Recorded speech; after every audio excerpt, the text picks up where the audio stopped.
Welcome to part 3. We are looking towards North Walsham now. Stalham that we've left in part 2 is behind us. This is where the line crossed the B1159. There's the traditional crossing keeper's cottage to the left there.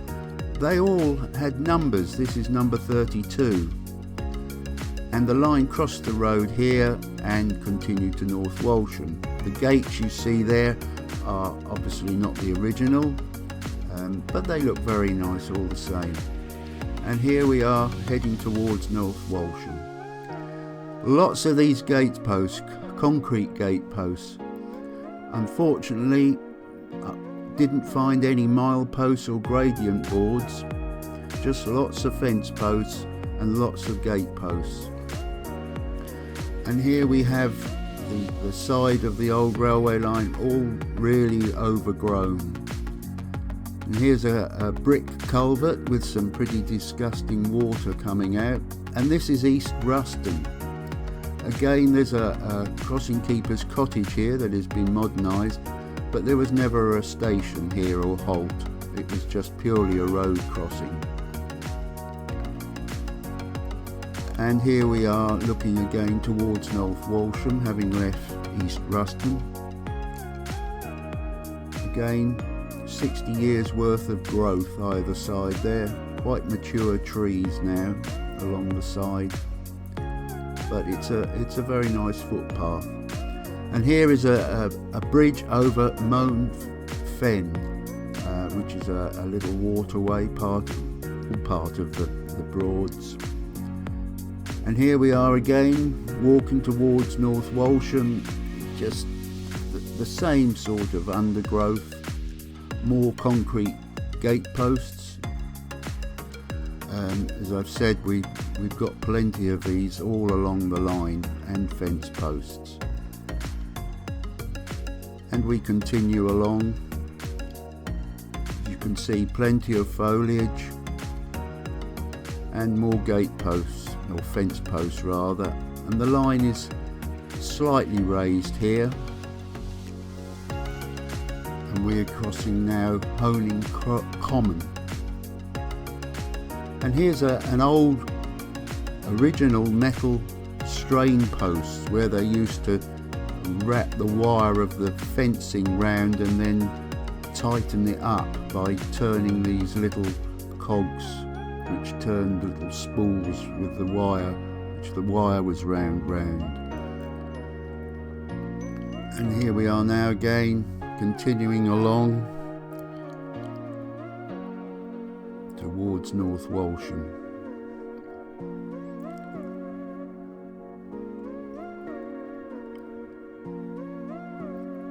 And now, all of a sudden, we come across this wonderful metal bridge. This is bridge number 146.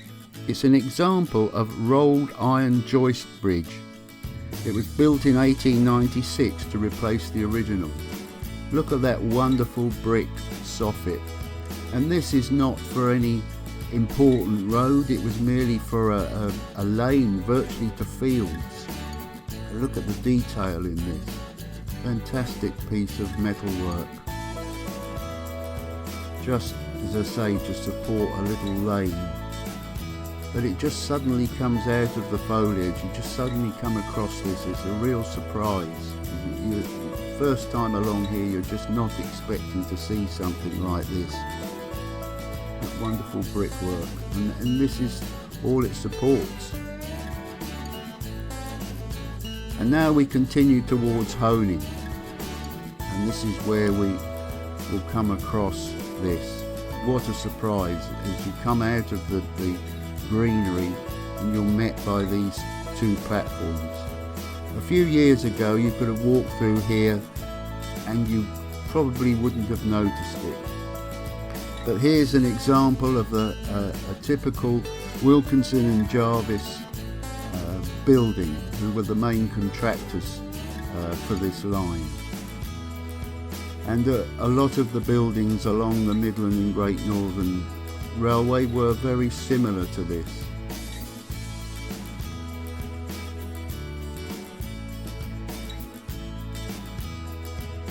this is what's left. This was the main waiting room. There was some lavatories, there was a lamp room, and a little sort of booking office, and a tariff shed where goods would be brought to be taken on the trains, because at that time the railway carried anything.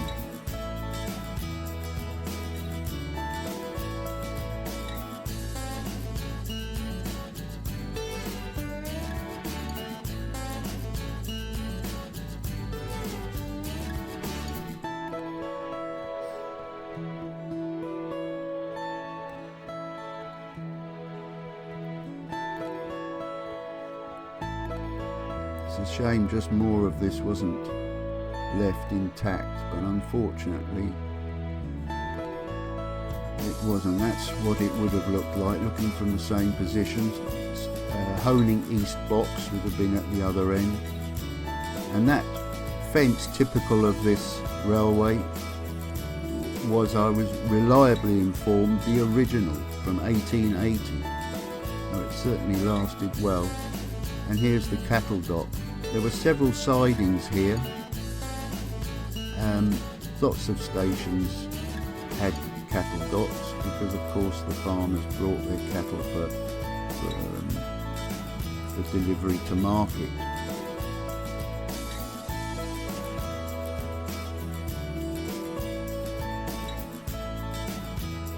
There you can see there was a little bit of subsidence there, and it's been levelled up. Now these 60 years worth of trees along these platforms, amazing really, see what's grown in 60 years.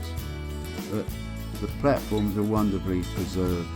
And here's a bridge just over a farm track, but quite a substantial bridge in Staffordshire blue bricks with concrete parapet. And this is the old bridge over the North Walsham and Dilham Canal. These are just the abutments. The wooden part on top is not original, obviously, that's just for the footpath. But all these wonderful brick abutments there and piers.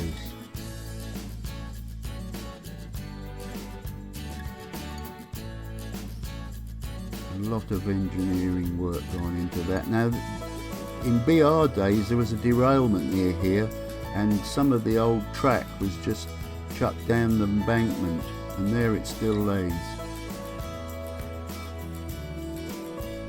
And here we are again walking towards North Walsham. This is just the other side of that fence is the site of Honing West box. That's all remains of it, a few bricks. But that's where it was, and that's where the railway crossed this little lane.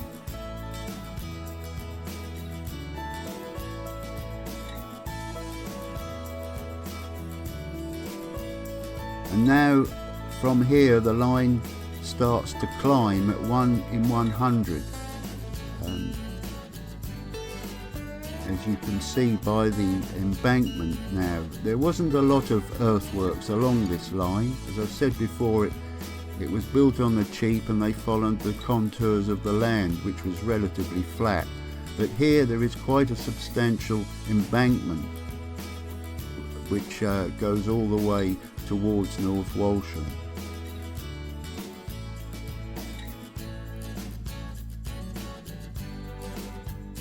Now this is as far as we can walk on the old track, because just the other side of that fence there's a big dip, and where the railway has been converted to a road, which we shall have a look at in a minute. We have to walk down. Now the railway stopped there in the middle of the picture, and originally it came across here at that higher level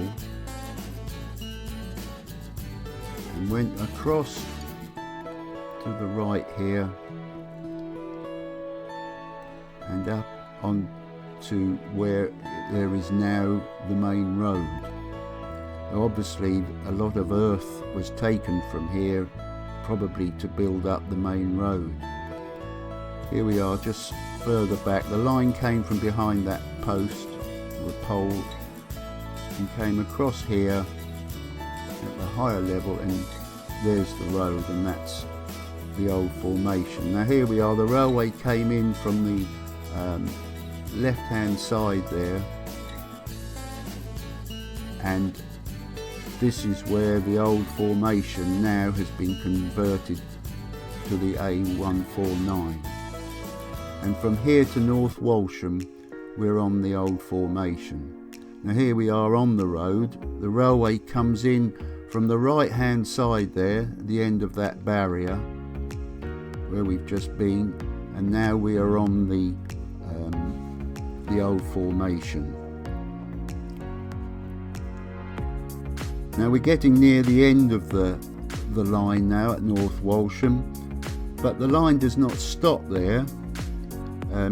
Just after North Walsham Town Station, which is the Midland and Great Northern station, the line splits. One track carries on towards Mundersley and eventually Cromer Beach, and another line diverges to the left and continues on to Melton, Contstable, Peterborough, and it was these two lines that enabled trains to come from as far away as London and the North and the Midlands, and to get down to Yarmouth Beach. Now as we curve round here, we are getting very close to the Great Eastern Railway line, which comes in on our left hand side, and when we get to North Walsham, the two stations are very close together. As we get round to this last bend, the Great Eastern line is just the other side of those trees on the left, and as we come round here on the right hand side is the site of North Walsham Town Station, which was the Midland and Great Northern station.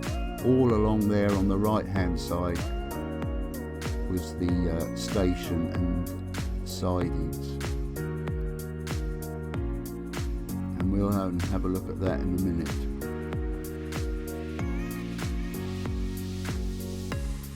Now this is the site of the old town station. We've just come round on that road from the right. That's the old formation, and we're looking now towards the junction of where the line splits. Now we're on the old formation. Just to the left there, the line went down and under the old Great Eastern Railway line, and we're on the old formation now that went towards Mundersley and Cromer Beach. It curves around away from the other lines, and when we'll only go as far as the traffic lights here, but the railway line itself would have continued round to the right hand side. If we look round there, it would have curved round there, and that would have been the line to Mundersley and eventually Cromer Beach.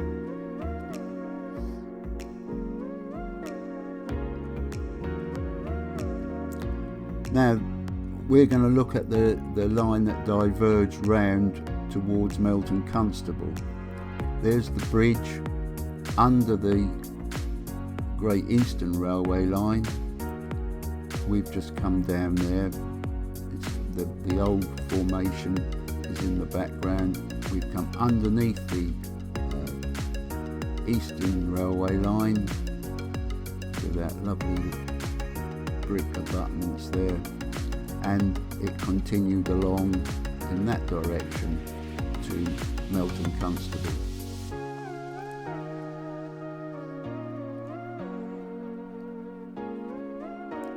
And here we have the old goods yard of the Midland and Great Northern, and right next to it is the goods yard and shed of the Great Eastern Railway line, and the station was in the background. And there you can see on this map, the blue circle is those traffic lights. We've come up on the red line, the Midland Great Northern line, into Town Station, and then you can see the two red lines split. One carries on up to the top, which is the line to Wrottesley, and the other curves round and under the green Great Eastern Railway line. And you can see the two stations there were quite close together, just separated by their goods yard. And that ends this series of videos looking at what's left of this old railway line 60 years after it was closed. Hope you've enjoyed it. Just seeing what has been left and just imagining the trains running from the North and Midlands down to the Yarmouth Beach, carrying all those excited holiday makers. The main contractors for the line were Wilkinson and Jarvis, and the engineer was Charles Nicholson. Also working for Williams and Jarvis was a chap named William Marriott, and he eventually became an engineer, the engineer and loco superintendent for the line. And he was also responsible for patenting some inventions using concrete for signal posts, gate posts, fence posts, and we've seen plenty of those. He was quite influential in this railway line, and there's a nice museum about him and the railway line at Holt Station on the North Norfolk Railway line. But anyway, thanks again for watching. I hope you've enjoyed it, and maybe see you again in another video looking at something else.